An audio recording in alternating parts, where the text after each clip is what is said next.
नमस्कार दोस्तों, आज हम अपनी इस वीडियो में एंटीडायबिटिक ड्रग जो कि थायाजोलिडीन डाइऑन उसके मैकेनिज्म ऑफ एक्शंस को डिस्कस करने जा रहे हैं। इससे पहले हमने एंटीडायबिटिक ड्रग की 4 जो क्लासेस थी उनका मैकेनिज्म ऑफ एक्शन हम डिस्कस कर चुके हैं, जिसमें SGLT2 inhibitors, then DPP4 inhibitors, GLP-1 agonist and sulfonylurea and next आज हमारी है थायाजोलिडीन डाइऑन। तो इसके अंदर हम देखते हैं कि कैसे जो ड्रग हैं और कौन कौन सी ड्रग है, कैसे ड्रग रिएक्ट करती है, कैसे काम करती है ये ड्रग। इसमें हमारे पास आता है PPAR गामा रिसेप्टर एगनिस्ट। सबसे पहले देखते हैं PPAR गामा रिसेप्टर एगनिस्ट क्या है। That is peroxisome proliferator activated receptor gamma, जो कि कहाँ पे प्रेजेंट होता है। ये हमारा प्रेजेंट होता है जो बॉडी में सेल होता है, सेल के अंदर न्यूक्लियस होता है, न्यूक्लियस के अंदर ये जो रिसेप्टर है ये प्रेजेंट होता है। अब ये PPAR गामा है, आप कहोगे अल्फ़ा बीटा, तो बीटा का यहाँ कोई रोल नहीं है। अल्फ़ा जो होता है वो रिलेटेड होता है हमारा CVS, वो नीचे हम डिस्कस करते हैं। ठीक है, सबसे पहले हम गामा पे डिस्कस करते हैं। और इसके अंदर 2 ड्रग्स आती हैं थायाजोलिडीन डाइऑन के अंदर। फर्स्ट ड्रग है रोसीग्लिटाजोन देन पायोग्लिटाजोन। ये ड्रग जो है आज के टाइम में बैन हो गई है, बहुत रेयर यूज़ कर रहे हैं, बैन ही है ये। हाँ, बट पायोग्लिटाजोन ये जो ड्रग है ये फिर भी डॉक्टर आज के टाइम में प्रिस्क्राइब कर रहे हैं। ओनली सिंगल ड्रग रह गई है इस क्लास के अंदर जो कि डॉक्टर आज के टाइम में प्रिस्क्राइब कर रहे हैं। ठीक है, अब देखते हैं इसका मैकेनिज्म। सबसे पहले इसमें होता क्या है। पायोग्लिटाजोन जो ड्रग्स होती है या थायाजोलिडोन क्लास जो है वो ओरल एंटीडायबिटिक ड्रग है। ठीक है, ओरली हम इसको लेते हैं, एंटीडायबिटिक ड्रग है। कौन सी क्लास में बिलोंग करती है? दैट इज थायाजोलिडोन डाइऑन की क्लास में बिलोंग करती है, ओरल एंटीडायबिटिक ड्रग है। देन इसके अंदर 2 मेंबर्स हैं, पायोग्लिटाजोन एंड रोसीग्लिटाजोन। ठीक है, ये 2 हैं। और जो कि पायोग्लिटाजोन हमारी आज के टाइम यूज़ है, रोसीग्लिटाजोन यूज़ नहीं है, बैन हो गई है क्योंकि इसका साइड इफ़ेक्ट था। दैट इज़ मायोकार्डियल इन्फाक्शन जो है इसका मेन साइड इफ़ेक्ट होने की वजह से हमने इसको बैन कर दिए। ओके, नेक्स्ट है ligand in the nuclear receptor, that is peroxisome proliferator activated receptor gamma. ये होते कहाँ कहाँ हैं? ये सेल के अंदर होते हैं, सेल में न्यूक्लियस के अंदर। पर ये पार्ट्स में, बॉडी पार्ट्स में कहाँ होते हैं? Liver, muscles and adipose tissue. ये देखो, लीवर, मसल्स, एडिपोज टिश्यू। ठीक है, ये 3 जगह में मेनली हमारे यहाँ प्रेजेंट होते हैं। उसके बाद हम देखेंगे इसका मेन एक्शन क्या है, कैसे ये काम करती है। Primary action that is pioglitazone वो क्या करेगी, PPAR गामा रिसेप्टर जो न्यूक्लियस में है उसको एक्टिवेट करेगी, स्टिमुलेट करेगी। उसके बाद वो क्या करेगा, PPAR गामा रिसेप्टर जो है न्यूक्लियस के अंदर उसको एक्टिवेट करने के बाद जीन ट्रांसक्रिप्शन क्या करेगी, जीन ट्रांसक्रिप्शन को एक्टिवेट करेगी। ठीक है, और जीन ट्रांसक्रिप्शन एक्टिवेट होने के बाद क्या करेगा, जीन ट्रांसलेशन को एक्टिवेट करेगा। और वो जीन ट्रांसलेशन एक्टिवेट होने के बाद क्या होगा, दैट इज प्रोटीन बनते हैं, उससे सीधा इंसुलिन जो होगा हमारे यहाँ कौन कौन से पार्ट में, लीवर, मसल और एडिपोज टिश्यू में, उस इंसुलिन के सेंसिटिविटी को इंक्रीज करेगा, इंक्रीज इंसुलिन सेंसिटिविटी। ठीक है, इसको हम इंसुलिन सेंसिटाइजर भी बोलते हैं। ये क्वेश्चन पूछा भी गया है कि इंसुलिन सेंसिटाइजर कौन सा होता है, दैट इज द पायोग्लिटाजोन। तो इंसुलिन सेंसिटाइजर हम इसको बोलेंगे, या इसको हम दूसरी लैंग्वेज में भी बोल सकते हैं कि जो इंसुलिन की रेजिस्टेंस होती है, इंसुलिन जो रेजिस्ट कर चुका होता है या काम नहीं कर रहा अच्छे से, उसको एक्टिवेट कर देती है। ठीक है, इंसुलिन की सेंसिटिविटी को बढ़ा देती है, मीन्स इंसुलिन को स्टिमुलेट करती है वहाँ पे इन 3 जगह में। और उसके बाद क्या होगा, इन तीनों पार्ट्स के अंदर, इन तीनों पार्ट्स में हमारी जो ग्लूकोज होगी वो यूटिलाइज हो जाएगी। कितनी? अप्रोक्सीमेट 30 to 50% जो ग्लूकोज है वहाँ पे तीनों ऑर्गन में वो यूटिलाइज होगी।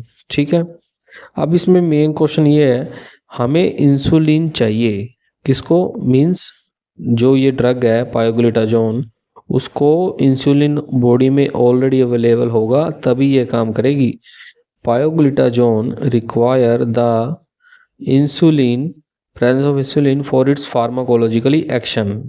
इसीलिए ये जो है टाइप 1 के लिए यूज़ नहीं होगी, टाइप 1 डायबिटीज़ के लिए यूज़ नहीं होगी, ओनली फॉर टाइप 2 डायबिटीज़ के लिए यूजेबल है, क्योंकि टाइप 1 में तो इंसुलिन होता ही नहीं है। ठीक है, नेक्स्ट इसी के साथ में है कि PPAR को अल्फ़ा को भी एक्टिवेट ये करती है, बट इतनी अमाउंट में नहीं। इसका मेन रोल होता है हमारा CVS के अंदर, कार्डियोवास्कुलर सिस्टम में इसका हम मेन रोल पढ़ते हैं।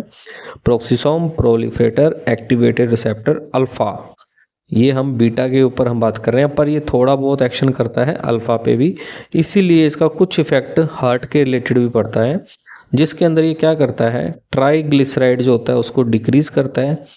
HDL जो हाई डेंसिटी लिपोप्रोटीन होता है, जो कि हमारी हेल्थ के लिए गुड होता है, उसको ये बढ़ा देता है, और ये डिक्रीज करता है LDL को। LDL जो होती है लो डेंसिटी लिपोप्रोटीन, जो कि हमारे लिए बैड कोलेस्ट्रॉल होती है, उसको ये डिक्रीज कर देगी। ठीक है, तो कुल मिला के ये हमारे ट्राइग्लिसराइड्स के लिए भी यूज़फुल है ये ड्रग। अब हम इसको एक बार थोड़ा सा दोबारा देख लेते हैं कन्फ्यूज़न ना करके, कि पायोग्लिटाजोन सबसे पहले न्यूक्लियस के अंदर PPAR गामा रिसेप्टर जो होगा उसको एक्टिवेट करेगी।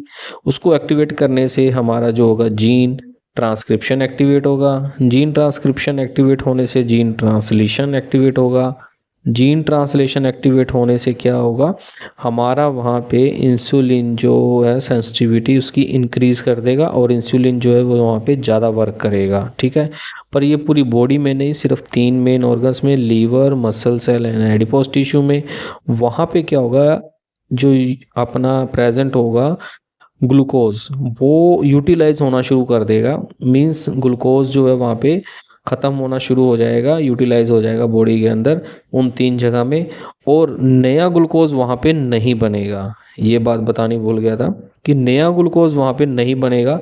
जैसे सपोज करते हैं एडिपोज टिश्यू है, वहाँ पे लिपिड्स होते हैं, वो लिपिड्स ब्रेक डाउन वहाँ पे बंद हो जाएंगे, कम हो जाएंगी, लिपिड की लिपोलाइसिस ब्रेक डाउन कम होगी, जिसकी वजह से वहाँ पे ग्लूकोज नया नहीं बनेगा। जो ऑलरेडी ग्लूकोज हो वहाँ पे बॉडी में होगा वो यूटिलाइज होना शुरू हो जाएगा, और वो मसल्स में एडिपोज टिश्यू में हमारे डिपॉजिट होना शुरू हो जाएगा। ठीक है, इसके अलावा जो ये होता है पायोग्लिटाजोन PPAR अल्फ़ा पे भी एक्ट करता है, एक्टिवेट करता है, जिसकी वजह से गुड कोलेस्ट्रॉल जो बढ़ जाता है, बैड कोलेस्ट्रॉल जो कि LDL होता है वो डाउन हो जाता है।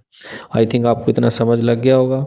ठीक है, हमने इसमें 2 ड्रग है, पायोग्लिटाजोन, रोसीग्लिटाजोन, और ये हमने पढ़ लिया। नेक्स्ट चलते हैं, पायोग्लिटाजोन क्या करता है, pioglitazone selectively stimulate the nuclear receptor peroxisome proliferator activated receptor gamma and to a lesser extent, ये जो अल्फ़ा पे बहुत ही कम एक्टिवेट होता है। ठीक है, ये लेसर एक्सटेंट का मतलब है। ओके, और अल्फ़ा रिसेप्टर जो होता है वो हमारा रिलेटेड होता है CVS के साथ, कार्डियोवास्कुलर सिस्टम के साथ, इसीलिए इसमें कुछ लिपिड प्रोफाइल इम्प्रूव हो जाती है। क्या होता है, डिक्रीज़ होती है हमारी लो डेंसिटी लिपोप्रोटीन जो है वो बैड कोलेस्ट्रॉल होता है वो डिक्रीज़ हो जाता है, और इंक्रीज़ हो जाती है हाई डेंसिटी लिपोप्रोटीन जो कि गुड कोलेस्ट्रॉल होता है हमारी बॉडी के लिए। ठीक है, और उसके बाद है it activate the transcription of the gene. Okay, हमने पढ़ा है, देखा है नीचे मैकेनिज्म में, इन्वॉल्व करता है वो जो ट्रांसक्रिप्शन होता है, क्या इन्वॉल्व करता है, glucose and lipid metabolism in the muscles. Means transcription जो था उसे ट्रांसलेशन हुआ, और वो किस में, मेटाबॉलिज्म में, जो ग्लूकोज की और लिपिड की मेटाबॉलिज्म में इन्वॉल्वमेंट करता है। और होता क्या है वहाँ पे, डिक्रीज हो जाता है लिपोलाइसिस, मीन्स लिपिड्स की ब्रेक डाउन बिल्कुल वहाँ पे डाउन हो जाएगी। अगर लिपिड की वहाँ पे ब्रेक डाउन होगी, इसका मतलब क्या होता है, ब्रेक डाउन का मतलब होता है कि लिपिड टूट के वो ग्लूकोज में बनने जा रहा था, तो वो लिपिड टूटने नहीं दिया उसने, ग्लूकोज में बना नहीं। अगर ग्लूकोज बनता तो वहाँ पे लेवल बढ़ जाता, इसीलिए तो लिपिड को वहाँ पे ब्रेक डाउन रुक जाती है। और ग्लूकोज जो वहाँ पे ऑलरेडी होगा वो वहाँ पे यूटिलाइज हो जाएगा मसल्स में, एडिपोज टिश्यू में और लीवर में, बट लीवर में वहाँ पे कम होता है यूटिलाइज। ओके, उसके बाद वहाँ पे फैट प्रोडक्शन बढ़ जाती है। फैट प्रोडक्शन का मतलब मसल्स में, एडिपोज टिश्यू में फैट्स जो है वो डिपॉजिट होनी शुरू होती है, क्योंकि वहाँ पे फैट्स ब्रेक डाउन होती नहीं है, तो ऑब्वियस सी बात है बॉडी का जो वेट है वो बढ़ेगा। फैट बढ़ेगी तो वहाँ बॉडी का वेट बढ़ता है। और लीवर में क्या करता है, हेपाटिक ग्लूकोनियोजेनेसिस डिक्रीज होती है। अब इसको समझना है टर्म को। ग्लूकोनियोजेनेसिस होता क्या है? ग्लूकोनियोजेनेसिस का मतलब है ग्लूकोज बनना किससे? Other than carbohydrate. जैसे प्रोटीन से भी ग्लूकोज बनता है, लिपिड से भी बन सकता है टूट के, ठीक है ना। तो नॉन कार्बोहाइड्रेट से जब न्यू ग्लूकोज बनता है उसको बोलते हैं ग्लूकोनियोजेनेसिस। और लीवर के अंदर ये जो प्रोसेस है वो रुक जाती है। क्यों रुक जाती है?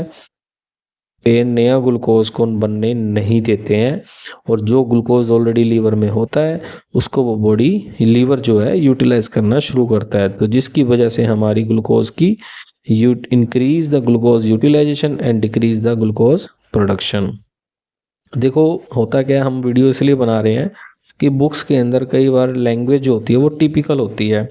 मैं भी एक बी फार्मा स्टूडेंट रह चुका हूँ, तो जिसकी वजह से मुझे पता है कि समझना जो है बहुत मुश्किल हो जाता है। कई बार क्लास टीचर भी समझा के नहीं, एक बुक की लैंग्वेज बोल के चले जाते हैं, इसलिए समझ नहीं आता कंसेप्ट क्या है, बेसिक हमें चीज़ पता नहीं लगती है। इसीलिए हम ये वीडियो बना रहे हैं ताकि स्टूडेंट्स के पास सिंपल लैंग्वेज में सिंपल उसको समझ लगे कि होता क्या है उसके, ताकि उसको बेसिक चीज़ समझ आएगी तो वो कुछ भी लिख सकेगा, ठीक है। और यही क्वेश्चंस जो होते हैं हमारे लास्ट में एमसीक्यू गवर्नमेंट एग्जाम में आते हैं, जो कि हमारे अगर बेसिक क्लियर होंगे तभी तो हम उनके कंसेप्चुअल क्वेश्चन को क्लियर कर पाते हैं। इसलिए हम इसको लैंग्वेज, सिंपल सी लैंग्वेज में और सिंपल तरीके से समझा रहे हैं। इससे सिंपल तरीका और बहुत मुश्किल हो जाएगा समझाना, बहुत सिंपल तरीका है ये। ओके, नेक्स्ट आता है कि डिक्रीज करता है इंसुलिन के रेजिस्टेंस को। इसको सिंपल भाषा में ये कहेंगे कि इंसुलिन वहाँ पे जो कम काम कर रहा था उसको ओवरकम कर देता है, मतलब उसको हटा देता है। और करता क्या है, इंसुलिन की सेंसिटिविटी को इंक्रीज करता है। इंसुलिन को मतलब एक्टिविटी उसकी इंक्रीज हो जाती है। ओके, और पायाग्लिटाजोन जो होती है थायोजोलिडोन, इसको हम एक वर्ड और भी बोलते हैं, दैट इज द ग्लिटाजोन, ठीक है। और ये टाइप 1 डायबिटीज के लिए यूजफुल नहीं है, टाइप 1 डायबिटीज़ के लिए यूज़फुल नहीं है, हमने ऊपर पढ़ाई था, क्योंकि इसको काम करने के लिए ड्रग को ऑलरेडी इंसुलिन बॉडी में चाहिए होता है, इसीलिए तो वो उसको एक्टिवेट करेगा।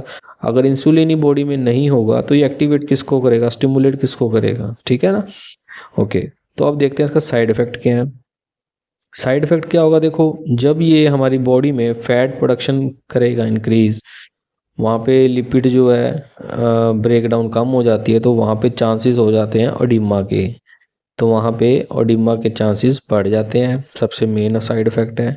एक बॉडी का वेट जो है वो बढ़ जाता है, क्योंकि फैट जो है वो बढ़ती रहती है बॉडी में। ग्लूकोज एडिपोज में, मसल टिश्यू में ग्लूकोज यूटिलाइज हो रही है तो फैट्स बढ़ेगी मसल्स में, एडिपोज में। और जो हमारी ग्लूकोज थी वहाँ डिपॉजिट हो रही है, लिपिड ब्रेक डाउन नहीं हो रहा है, दैट इज वेट गेन हो रहा है बॉडी का। और कंजेस्टिव हार्ट फेलियर इसका एक अदर एडवर्स फैक्ट है, जो कि बहुत होता है पर रेयरली होता है पेशेंट्स को। ये जो होता है वो रेयर ही होता है, ठीक है। और मायोकार्डियल इन्फाक्शन मेन एक इसका साइड इफेक्ट था, जिसकी वजह से रोसीग्लिटाजोन का, जिसकी वजह से उसको ड्रग को बैन कर दिया गया है। तो आई थिंक आपको ये इजी है, समझ आ गया होगा।